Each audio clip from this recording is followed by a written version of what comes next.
हम लोग ज्योग्राफी आज स्टार्ट कर रहे हैं। ज्योग्राफी में दो सेगमेंट इसके बटे होते हैं, एक तो आपका इंडियन ज्योग्राफी है, दूसरा वर्ल्ड ज्योग्राफी है। और वर्ल्ड ज्योग्राफी में ही आपकी एस्ट्रोनॉमी आती है, खगोल की। ठीक है, तो आज हम लोग पहले स्टार्ट करेंगे खगोल की एस्ट्रोनॉमी। ठीक है,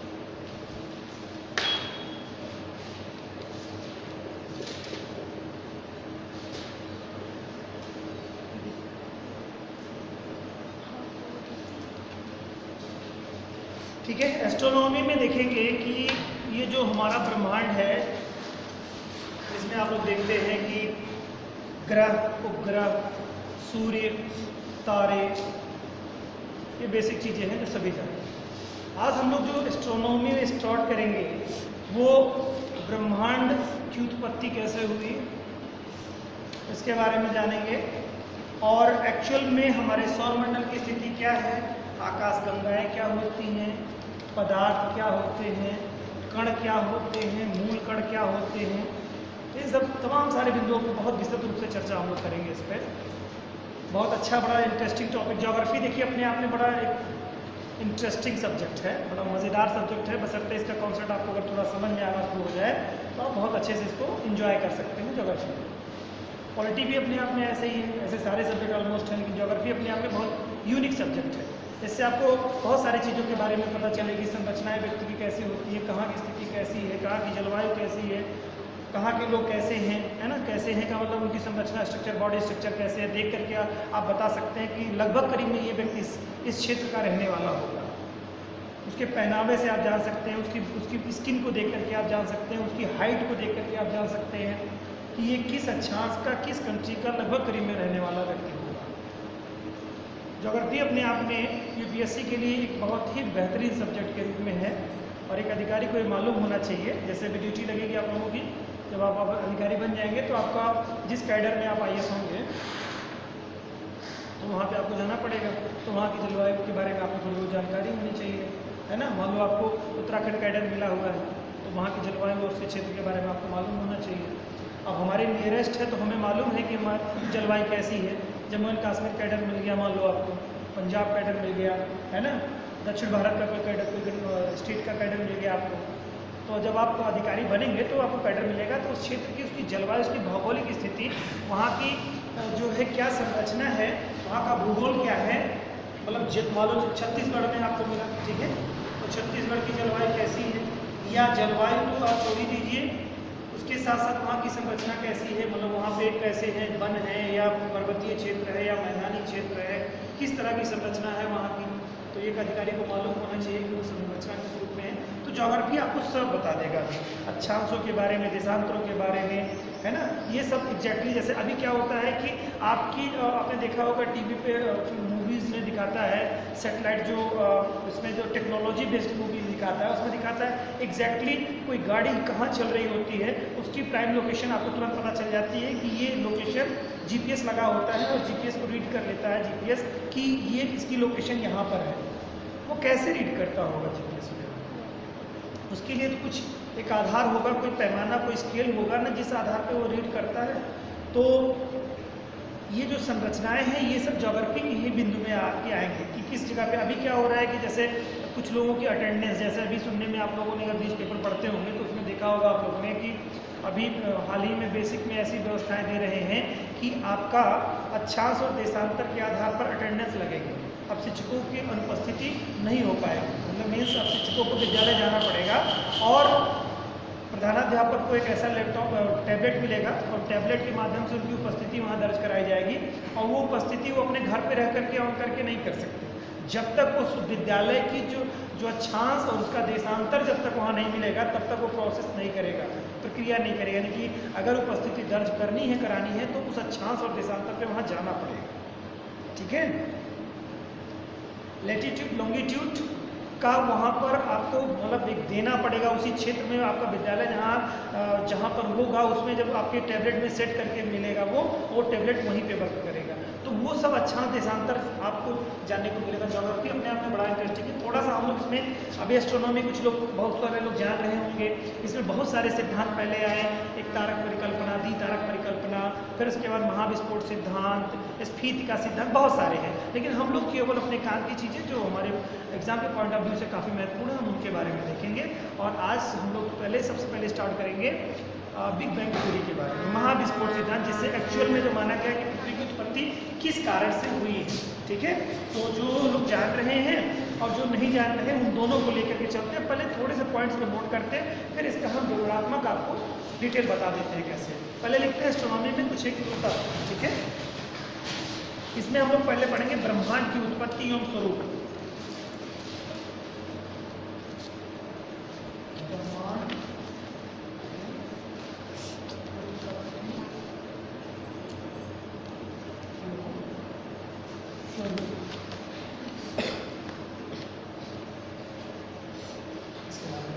ब्रह्मांड का स्वरूप कैसा है, आज आप लोग कुछ चीज़ें जानने को पाएंगे।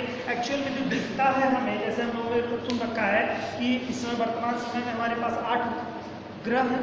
पहले कभी प्लेटो जब हुआ करता था ग्रहों की स्टडी में तो 9 ग्रह हुआ करते थे। इसके अलावा वो ग्रहों में देखेंगे चंद्रमा के बारे में हम लोग जानते हैं, जो डेली हमको दिखता है, हमारे स्थल से ही दिख जाता है। इसी तरह से बहुत सारे उपग्रह हैं। तो हम ग्रह, उपग्रह और सूर्य एक ऐसा तारा है जो हमको दिन में ही दिखाई देता है, और जिसके उस तारे की रोशनी से हमें क्या हो रहा है, अभी किसी चीज़ की ज़रूरत नहीं पड़ रही है और हम सब कुछ विजिबल हमको हो रहा है, सब कुछ दिखाई दे रहा है। ये क्या, एक तारे के कारण से ऐसा है। एक तारे का प्रकाश है, ये तारा एक स्टार अपनी रोशनी इस ग्रह तक इस रूप में भेज रहा है कि इसमें सब कुछ देखना संभव हो पाया है। तो एक मात्र छोटा सा एक तारा है। ऐसे कितने तारे हैं, कितने अरबों तारे हैं। अभी आप कल्पना करेंगे तो इसको अगर ब्रह्मांड मान लें तो हमारा सौरमंडल एक बिंदु के बराबर भी नहीं है। मीन्स एक पॉइंट अगर रखते हैं इसको, पॉइंट इतना बड़ा भी हमारा सौरमंडल नहीं है। और हमारे सौरमंडल में आप देखेंगे तो सूरज है, और सूरज के इर्द गिर्द 8 ग्रह हैं, और उसके 8 ग्रहों के फिर अपने अपने उपग्रह हैं। मतलब आप अभी इमेजिन की कल्पना जब करेंगे तो आपको लगेगा कि यार मतलब हम कुछ भी नहीं जानते हैं। अभी बात होती है कि भाई चंद्रमा पे हम भेज रहे हैं यार, और मंगल पे भेज रहे हैं, और उसके शोध के लिए जा रहा है, सूर्य तक जाने के लिए बात हो रही है, मतलब प्रयास किया जा रहा है कि सूर्य की भी तक हम कुछ ऐसी चीज़ें भेजें कि मतलब सूर्य की और डिटेल जानकारी हमको हो पाए।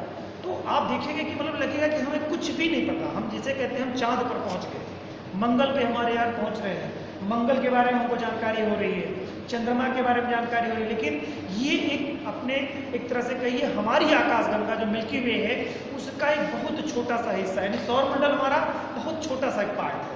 अभी आप इसको थोड़ा सा फील करिए और अभी तथ्यों को जब देखेंगे तो आपको लगेगा। और ये सब चीज़ें मैं पहले थोड़ा तथ्य आपको नोट कराऊंगा, फिर उसके बाद आप इसको देखेंगे कि मतलब ये आप मतलब एक तरह से कल्पना में जब इसके जाएंगे तो लगेगा कि इंसान अभी बहुत कम है, अभी तो सौरमंडल भी बहुत बाकी है। मतलब इतना अभी आप देखेंगे कि कोई आप लोग ऐसे सोचिए कि अपने सौरमंडल में जैसे चंद्रयान, मंगलयान भेजना है, मंगलयान पे हमको कोई उपग्रह भेजने हैं और वो जा रहा है सेटेलाइट हमारा वहाँ पे, ठीक है, और उसको देखते हैं आप 3 साल 2025 में पहुँचेगा, 23 में पहुँचेगा। आपको लगता है कि मतलब वो इतनी हाई स्पीड होता है और उसको कई साल लग जाते हैं वहाँ तक पहुँचने में, और फिर उसकी कक्षा में वो जाकर स्थापित होता है और फिर वहाँ से हमको उसकी मॉनिटरिंग करता है।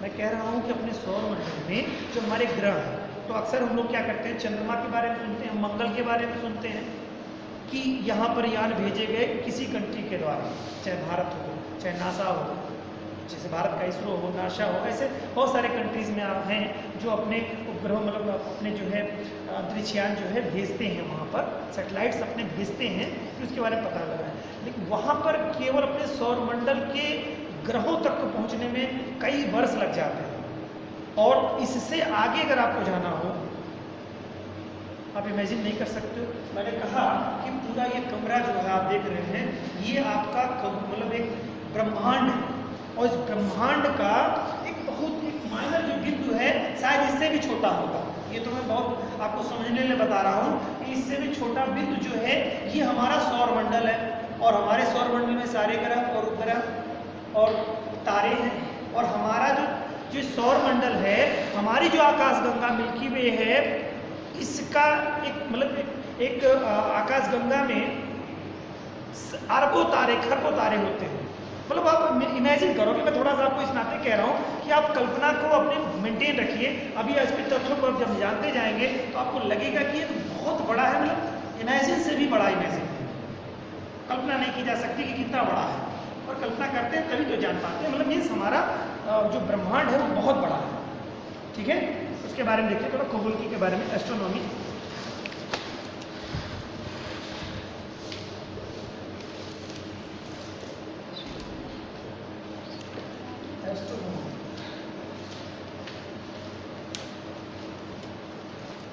इसमें बेटा थोड़ा सा नोट करते हैं लोग। इसमें से हम लोग सीधे आते हैं कि जैसे अब देखिए इसमें कई सारे सिद्धांत आए हैं, जैसे महाविस्फोट सिद्धांत आया है, स्पीड का सिद्धांत है, सतत सृष्टि सिद्धांत है, दोलन का सिद्धांत है। लेकिन हमारा जो सबसे महत्वपूर्ण है वो बिग बैंग थ्योरी है। तो हम लोग सीधे पॉइंट पे आते हैं। महाविस्फोट था बिग बैंग थ्योरी। देखिए बिग बैंग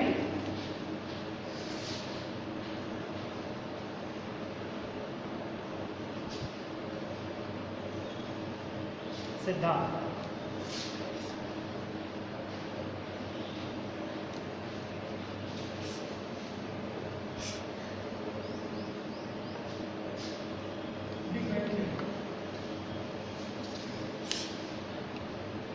इसमें लिखिए बेटा, बिग बैंग थ्योरी का प्रतिपादन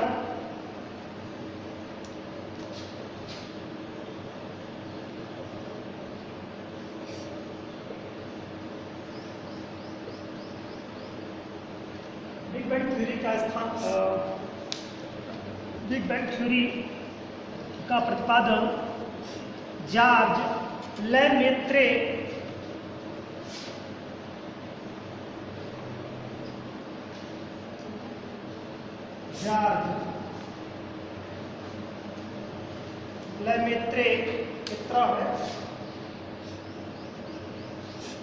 ने 1894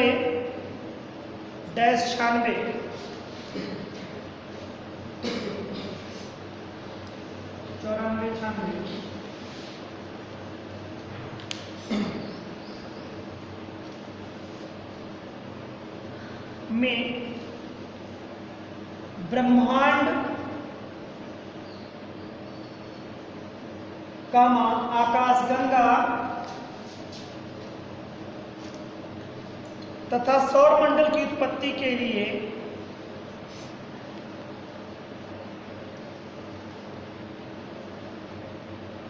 किया था।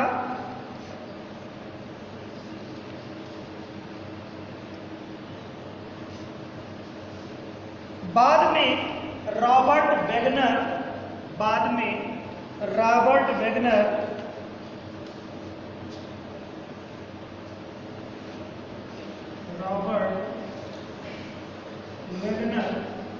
ने 1997 में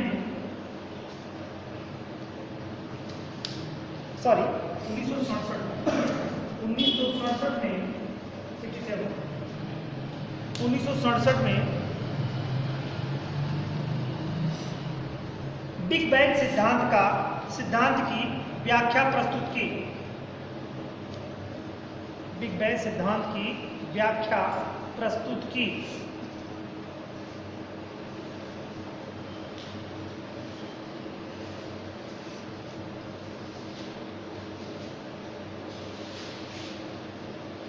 वैज्ञानिक प्रेक्षणों के आधार पर प्रस्तुत की। वैज्ञानिक प्रेक्षणों के आधार पर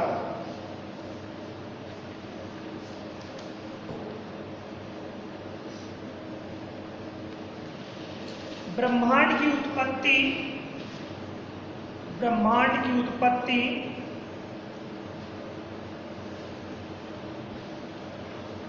तथा इसके विकास को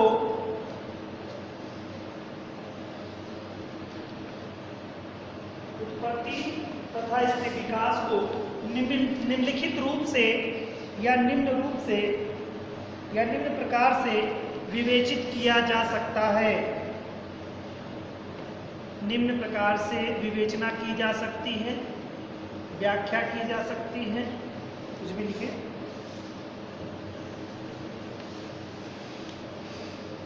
इसको समझ, यानी कि बिग बैंग थ्योरी को वेगनर महोदय ने कैसे उसको डिफाइन किया, किसने दिया था इस सिद्धांत का प्रतिपादन किया था, जाक लेमैत्रे ने। इन्होंने 1894-96 में अपने सिद्धांत को दिया था और इस सिद्धांत की जो व्याख्या करी थी वो 1967 ईस्वी में किसने किया था, रॉबर्ट वेगनर ने इसकी व्याख्या की। और इसमें तमाम सारे परीक्षण सिद्धांत हुए, मतलब उन्होंने जो बताया था, उन्होंने बताया कि जो हमारा ये ब्रह्मांड है ना, सौरमंडल नहीं, ये पूरा ब्रह्मांड, ठीक है।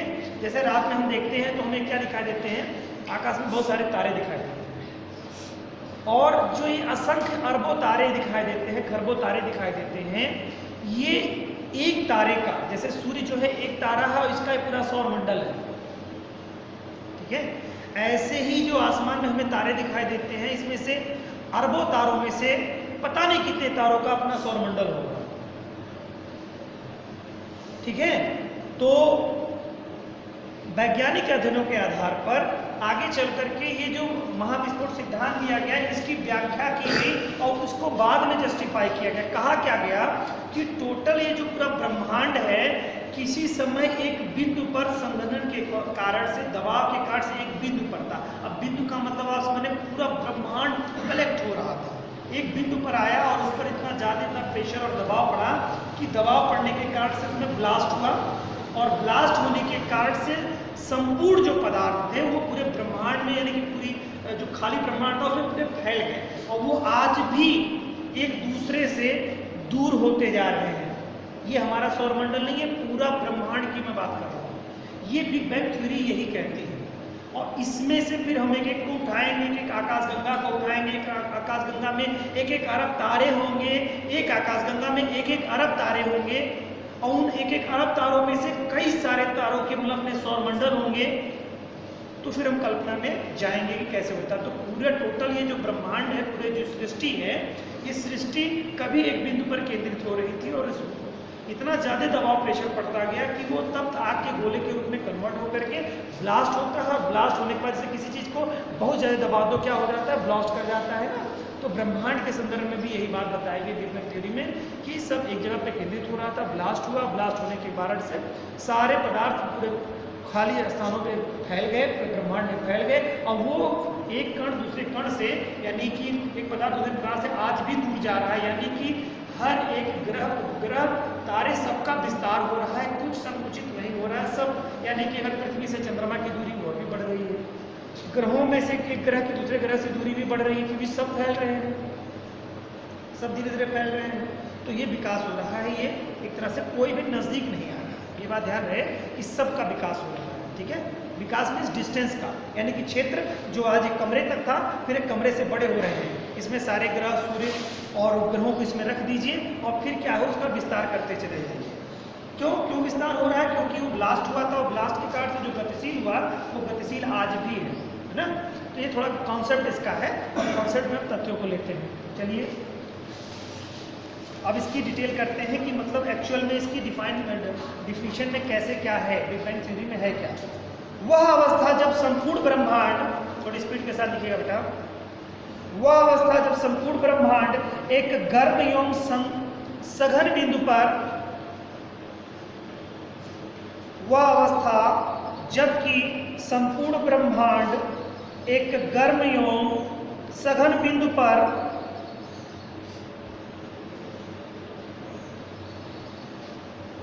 आज से लगभग 15 अरब वर्ष पूर्व, 15 अरब वर्ष पूर्व, 15 अरब वर्ष पूर्व केंद्रित था, एक बिंदु पर केंद्रित था। अत्यधिक संकेंद्रण के कारण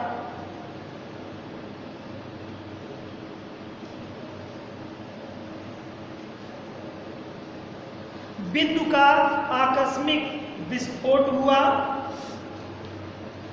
बिंदु का आकस्मिक विस्फोट हुआ,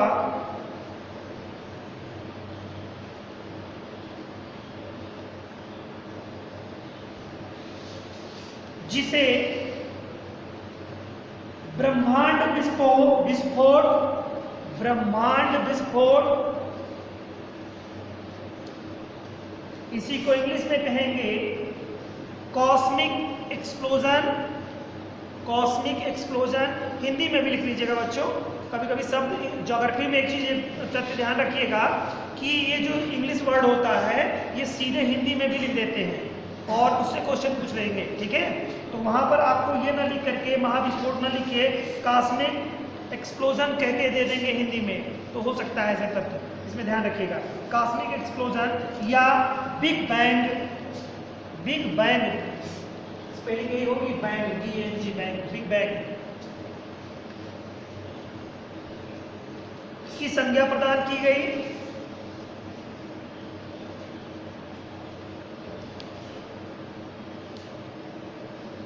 इसके साथ ही समय, स्थान या वस्तु की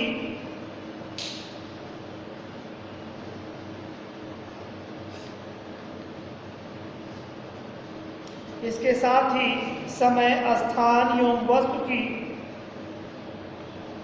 व्युत्पत्ति हुई।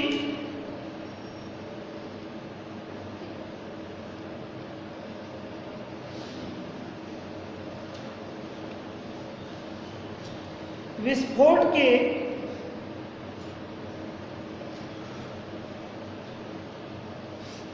अत्यल्प समय में यहाँ पर देखिए बेटा, यहाँ पे सेकंडों की बात हो रही है। अत्यल्प समय में मतलब घंटों में नहीं। अभी आपको आंकड़े मिलेंगे कि 1 सेकंड बाद क्या हुआ, फिर 1 मिनट बाद मैं रिपीट कर दूंगा, फिर बात को टेंशन बनाइए। क्या हुआ कि एक माइनर सेकंड में, यानी कि 1 सेकंड के एक छोटे से हिस्से में ये सारे परिवर्तन होंगे और मिनट में तो बहुत कुछ परिवर्तन हो जाएगा जब ये ब्लास्ट होता है। कितनी तेज गति से ब्लास्ट होगा ये आप इसको थोड़ा समझने का प्रयास करिएगा कि कैसे ब्लास्ट हो रहा है। तो ये यहाँ पर जो समय, अत्यल्प समय जो कह रहे हैं, ये बहुत छोटा सा समय है। विस्फोट के अत्यल्प समय में बिंदु विस्तृत होकर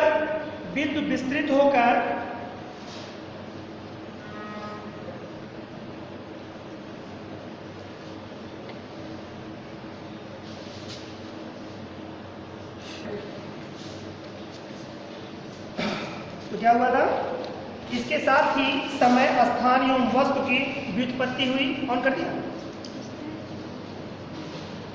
व्युत्पत्ति हुई। विस्फोट के अत्यल्प समय में बिंदु विस्तृत होकर वॉलीबॉल के आकार का हो गया। वॉलीबॉल के आकार का हो गया, जो बाद में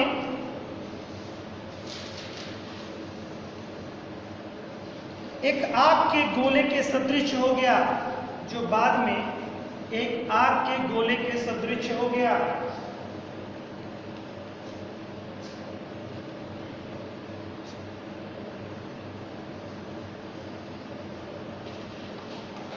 जिसका अर्धव्यास लगभग 10 अरब मील। इमेजिनेशन की दुनिया शुरू हो गई। 10 अरब मील। इमेजिन करिए कितना दूरी हो गया। 1 मील की जो दूरी होती है बच्चों, वो कौन बता पाएगा? लगभग करीब में 1658 मीटर होते हैं। 1658 मीटर बराबर 1 मील की होता है लगभग करीब। लगभग मोटा मोटा तो आप जान लीजिए कि 1600 मीटर की 1 मील होती है। और उसका अर्धव्यास मतलब समझ रहे हैं, यानी कि कहीं त्रिज्या किसी का, ये जो आपका है, इसका जो अर्धव्यास है वो लगभग कितना है? 15 अरब मील। ठीक है, ये 10 अरब मील है ना। 10 अरब मील जो है इसका अर्धव्यास रहता है। ठीक है, अब 10 अरब मील का आप इमेजिन करेंगे कि कितना बड़ा हो रहा है, कल्पना अरब मील कर लीजिए, यानी लगभग करीब इसका अगर आप एक्स्ट्रा करेंगे तो 15 होगा। 15 अरब, यानी कि क्योंकि जो मील होता है तो 1600 यानी 16 लगभग करीब 16 अरब किलोमीटर हो जाएगा। अरब किलोमीटर में हो जाएगा। ठीक है, किलोमीटर क्यों? क्योंकि लगभग 1600 मीटर होता है ना, मैंने बताया ना आपको। तो इसका लगभग करीब में क्या 600 बढ़ जाएगा कि नहीं बढ़ जाएगा? तो 600 अरब किलोमीटर इसका अर्धव्यास है। अरब किलोमीटर आप सोच लीजिए, कितनी दूरी हो रही है, ये ब्रह्मांड के विस्फोट के बाद वॉलीबॉल की जो स्थिति बन रही है। अब ये विस्तृत ही होता जाएगा, घटना कुछ नहीं है, सब इसमें जुड़ेगा ही। आप थोड़ा सा बैठिएगा और किलोमीटर का आकलन करिएगा कि कितना किलोमीटर हो जाएगा। आपकी पूरी दुनिया, मतलब आपका जो ये आपकी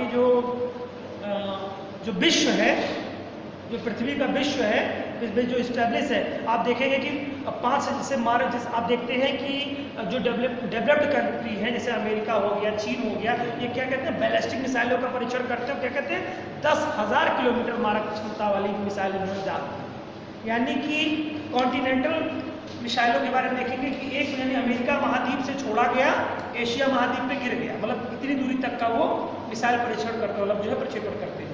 तो आप देखेंगे उसमें मात्र आपको दिखेगा 5 किलोमीटर, मतलब 5,000 किलोमीटर, 10,000 किलोमीटर, 15,000 किलोमीटर में पूरी दुनिया घूम के मिसाइल आ जाएगी। उसका व्यास देखेंगे पृथ्वी के, वो सब डिटेल भी हम लोग आगे तथ्यों में पढ़ेंगे, पृथ्वी का कितना व्यास है, क्या कैसी चीज़ें हैं, तो वो देखेंगे कि मतलब बहुत कम दूरी होगी और ये डिस्टेंस हो जाता है। ठीक है, 10 अरब मील था। अग्निबाल की अवस्था के पश्चात, अग्निबाल यानी कि जब वो आग के गोले में बदला था, वही कह रहा है अग्निबाल की अवस्था के पश्चात जब ब्रह्मांड की आयु 1 सेकंड हुई, जब ब्रह्मांड की आयु 1 सेकंड हुई,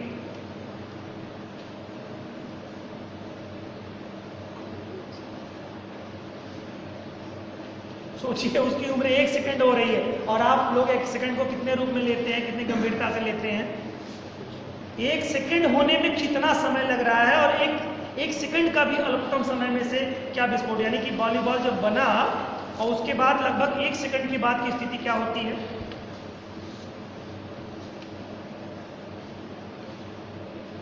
ब्रह्मांड की आयु 1 सेकंड हुई और उसका ताप कुछ कम हुआ,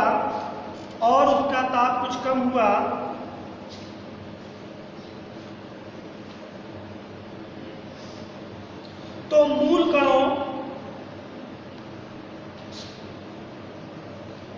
कणों जिसे इंग्लिश में फंडामेंटल पार्टिकल्स कहेंगे, मूल कणों, फंडामेंटल पार्टिकल्स, तथा प्रतिकणों, एंटी पार्टिकल्स, प्रतिकणों की उत्पत्ति हुई। यानी 1 सेकंड के बाद में, ब्रह्मांड की उत्पत्ति के 1 सेकंड बाद मूल कणों और प्रतिकणों की उत्पत्ति हुई। ओके,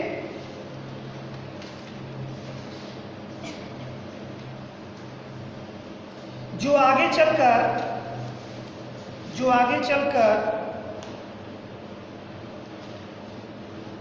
परमाणु, जिन्हें इंग्लिश में एटम कहेंगे, परमाणु इन ब्रैकेट एटम का निर्माण किए।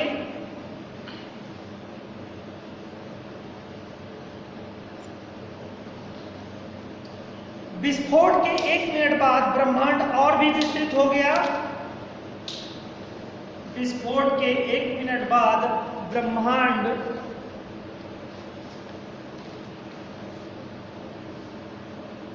और भी विस्तृत हो गया।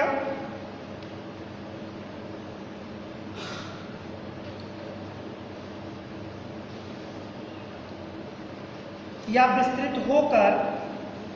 ब्रह्मांड विस्तृत होकर एक बड़ा ताप नाभिक रिएक्टर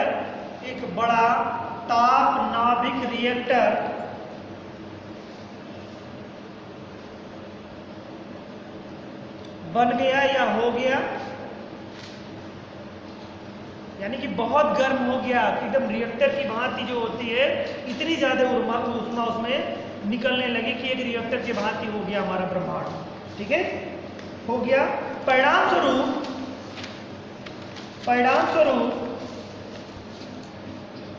हाइड्रोजन नाभिक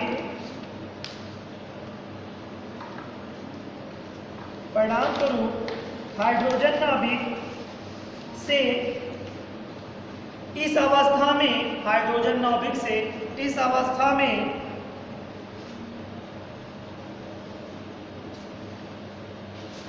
हीलियम परमाणु के नाभिक बने,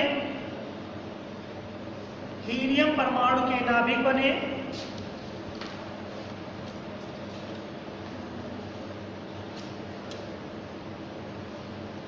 परिणाम स्वरूप हाइड्रोजन नाभिक से हीलियम परमाणु नाभिक से इस अवस्था में, यानी कि जो ये गर्म जितना है कि रिएक्टर की भांति हो गया है, इससे हाइड्रोजन से क्या बन गया, हीलियम के अणुओं का निर्माण हो गया, है ना। तो अगर आपको देखना हो तो किससे हीलियम कैसे बना, हाइड्रोजन के अणुओं से ही। दबाव इतनी ज़्यादा गर्मी उसमें उत्पन्न कर दी कि हीलियम का निर्माण हो गया। ठीक है, ठीक है। हीलियम परमाणु के नाभिक बने तथा कुछ सौ वर्षों के पश्चात, या सॉरी कुछ 100,000 वर्षों के पश्चात, तथा कुछ 100,000, मतलब 1000 में भी 100 लगा हुआ है, कुछ 100,000 वर्ष के पश्चात पदार्थों तथा विकिरण का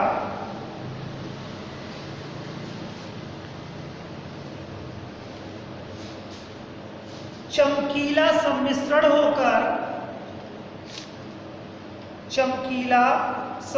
होकर फैल गया,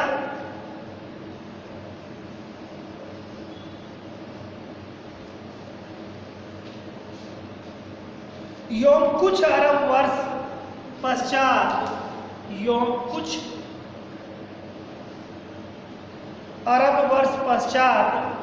हाइड्रोजन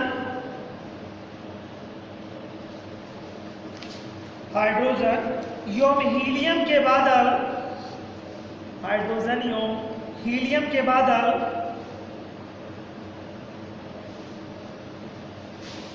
संकुचित होकर, हाइड्रोजन और हीलियम के बादल संकुचित होकर आकाश गंगाओं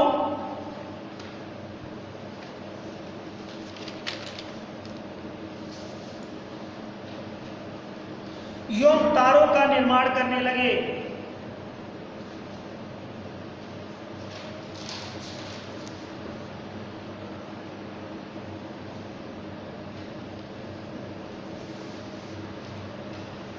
देखिए बड़ी दिलचस्प बात है, ये हाइड्रोजन और हीलियम के कण अभी आप लोग देखेंगे, इसके बाद भी ये प्रोसेस में आएगा। देखिए भी हम लोग सिस्टम से आगे चल रहे हैं बच्चों। यहाँ पर हम लोगों ने ब्लास्ट देखा, फिर उसके बाद में मूल कणों और प्रतिकणों की उत्पत्ति होती है। इसके बाद आपने देखा हाइड्रोजन, और हाइड्रोजन से जो क्या हो रहा है कि ये अति तप्त एक तरह से परमाणु भट्टी के रूप में इतना ज़्यादा इसमें ज्वाला है, इतनी गर्मी है कि जो हाइड्रोजन थे वो हीलियम के अणुओं में कन्वर्ट हो जाते हैं, और ये हाइड्रोजन और हीलियम ही आकाशगंगा का निर्माण करेंगे, और आकाशगंगा से ही के एक कोने में जाकर के इन्हीं से ही सौरमंडल यानी तारों का निर्माण होगा। तो ये हाइड्रोजन और हीलियम में बहुत ही महत्वपूर्ण तत्व के रूप में है, इन्हीं से ही तारों का निर्माण होता चला जाएगा। जैसे सूर्य के बारे में आप देखिए, बेसिक तौर से जानते ही होंगे कि हाइड्रोजन और हीलियम का इसमें संकेंद्रण है, और एक समय बताया जाता है कि कुछ हजार वर्षों में, कुछ अरब वर्षों में सूरज की जो है हाइड्रोजन खत्म हो जाएगा, हीलियम खत्म हो जाएगा, फिर ये खत्म हो जाएगा पूरी तरह से, एकदम ब्लास्ट की स्थिति में आएगा। तो आगे चल करके हम उसके बारे में बताएंगे कि कैसे कोई तारा दानों बन जाता है, रेड दानों का बनता है।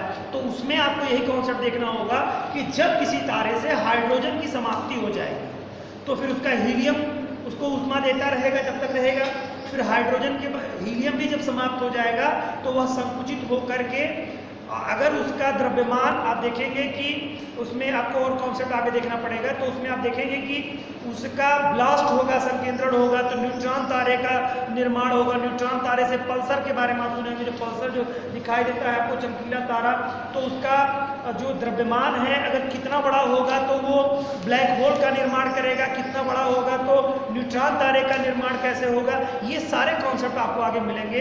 बड़ा ही रोचक ज्योग्राफी है, 3 दिनों में आप लोगों को मैं तथ्य बता दूंगा आपको, ये बड़े ही रोचक होंगे। बहुत सीरियसली इसको समझिएगा, कॉन्सेप्ट समझ में नहीं आता नहीं तो बच्चों को पढ़ तो लेते हैं बिग बैंग थ्योरी दिया किसने, हुआ क्या, लेकिन एक्चुअल में इसकी कहानी की कल्पना नहीं कर पाते हैं। और ये कल्पना जब करेंगे तो आपको यूनिवर्स के बारे में इतना रोचक लगेगा कि यूनिवर्स की जो चीज़ें हैं वो कितनी छोटी सी चीज़ों के बारे में बात हो रही है। अभी तो यूनिवर्स का बहुत सारा हिस्सा शेष बचा हुआ है। ओके, चलिए थोड़ा और चलते हैं।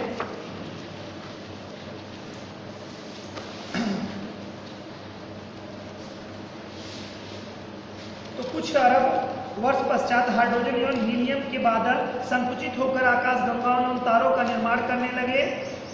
सूर्य तथा अन्य तारों के संगठन का लगभग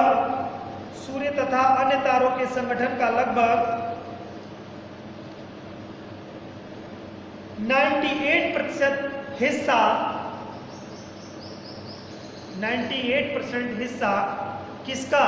सूर्य का। लगभग 98% हिस्सा हाइड्रोजन एवं हीलियम का बना हुआ है।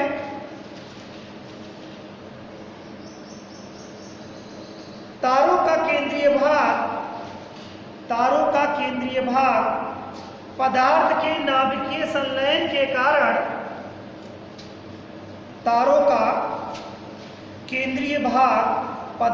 के नाभिकीय संलयन के कारण अधिक गर्म हो गया।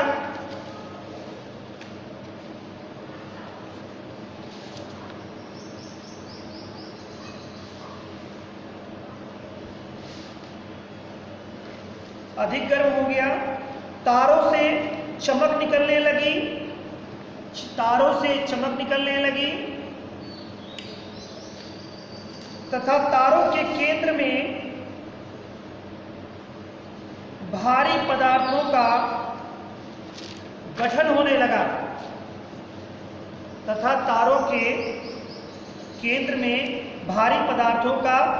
होने लगा।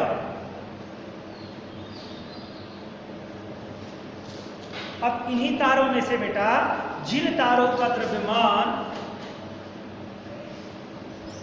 पृथ्वी के द्रव्यमान के, या आप देखेंगे एक चंद्रशेखर सीमा मिलेगी। चंद्रशेखर सीमा से अगर कोई जो तारा है, कोई तारा अगर चंद्रशेखर सीमा से प्लस का है, बड़ा है, चंद्रशेखर सीमा से ज्यादा का है, तो वह जब ब्लास्ट करेगा तो ब्लैक होल का निर्माण करेगा। चंद्रशेखर सीमा क्या होती है? लगभग पृथ्वी जो सूर्य के द्रव्यमान का लगभग 3 गुना ज्यादा